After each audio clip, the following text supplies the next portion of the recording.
Okay, so tonight I want to talk about something that I use and think about every day, an optimal mental arousal for programming and really just anything, right? Okay, so firstly, what is mental arousal? It's not anything weird. Don't click off. Mental arousal, and by the way, I'm kind of reading off Wikipedia for this because I'm not an expert and this stuff confuses me sometimes. Mental arousal generally refers to the psychological state of how stimulated you are, right? So let's say you're driving a Formula One car. Your mental arousal would be really high, right? If you're sitting in a room with full of books and you really don't like reading books, your mental arousal is going to be pretty low. Now, we can kind of utilize this, and at least I do, to balance out my work and get shit done a lot quicker, right? So like programming and anything in that sphere tends to be pretty strenuous. So more on the end of driving a Formula One car, right? Not exactly, of course. That's not really accurate, but you can think of it that way. And while we're here, let's actually draw a little graph of how this kind of looks. So one thing I kind of forgot to mention is that generally speaking, according to a few psychology things, your optimal performance is going to be right here in the middle, where you are uh, mentally aroused, but not aroused to the point where you are anxious or stressed. You feel like you have to multitask, right? This is not good. This is, the only other car that I've ever driven in my life is a Ford F-150, and now I'm in an F1 car that goes 200 miles an hour. This is not good, right? We don't want to stay here all the time.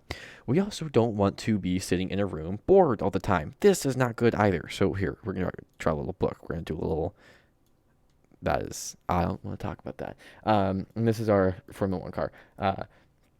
We don't want to be, not going to talk about that either. We don't want to be here or here. We want to be here. So how can we apply this idea to day, to everyday life? Well, what we can do is, okay, actually, here, let's take an example. So let's say I wake up on the weekend and my mental arousal is pretty low. It's somewhere down here, right? I wake up and kind of just bored, right? I mean, I feel like most people can probably relate to that. Most people's mornings don't instantly get started with something intense or crazy happening. So I wake up, I'm bored, so my mental arousal is pretty low. So I choose to do something a bit strenuous, like programming, right? Not stressful necessarily, but there's a lot going on. And actually, I'm just gonna flex real quick. Let me take a look at like this Rust project I've been working on, right? There's a lot going on here.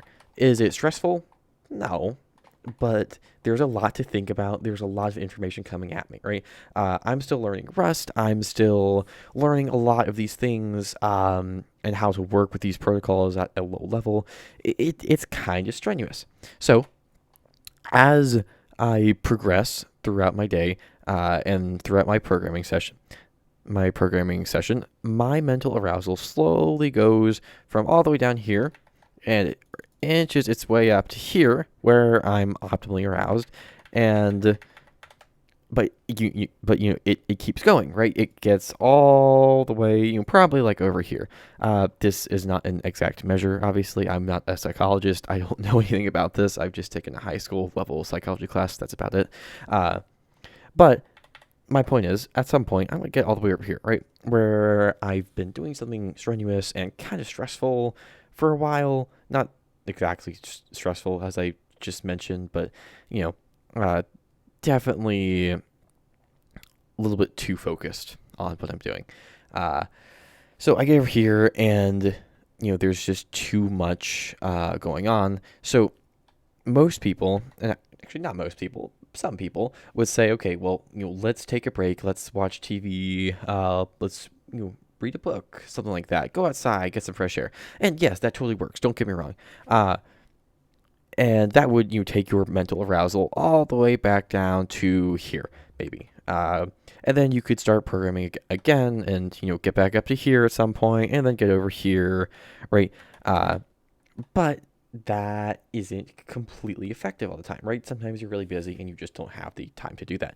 So here's what I do. I think about what I need to get done that day, right? Okay, so on a normal day, I need to, here, let's just throw some things out there. I need to study, I need to work on a video, and I need to program, right? Let's say that's my normal weekend day. So again, I'm going to wake up and I'm going to be down here on our little graph of mental arousal.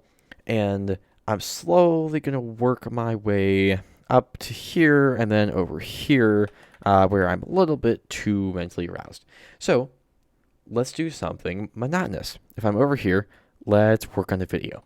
That's going to take me all the way back down here, right? And maybe I want to study too. Studying for me is normally pretty boring, not really that interesting, as most of you can probably relate. But when I get back down here, right, I'm not at uh, my peak mental arousal anymore, right? I'm not working as efficiently as I could be. So I want to get back to here. How do I do that? I go back to programming. I go back to doing something that mentally arouses me. And I get to over here again. And so I go back here and I say, okay, well, I've worked on this video for a while. Okay, well, I'm kind of bored. Let's go back to programming. And we bounce back and forth and we bounce back and forth. Now, ideally, you would do this in such a way that you generally keep your mental arousal up here. And that does bring me into what some of the things I want to leave you with. Personally, some disclaimers. One, I am not a psychologist and I'm not an expert. This is a really rough draft at best. And actually, I'm going to pull over the official, not official, but the actual graph here. Because it is kind of interesting just to see what this looks like. Let's throw this over here. So, again, this is, no, I want to delete you, please. Thank you. So again, we see a lot, we see that our arousal is optimal, is optimally performant, somewhere in the middle. And as we get too aroused, our performance is impaired because of anxiety. And when we're not aroused enough, we're just kind of bored, right? And ideally, we want to be able to stay somewhere around here. But even then, please do note this is not exact, right? Notice that there are no numbers on this graph. It's just a general kind of thought, right? And that's kind of a lot of psychology. And again, I'm not a psychologist. I hardly know what I'm talking about. I just kind of use this in my day-to-day life, and I thought it would be cool to share. And secondly, as with most things, this is not a one-size-fits-all situation. There are plenty of times where I like being kind of stressed, right? I like having that pressure to get something done, to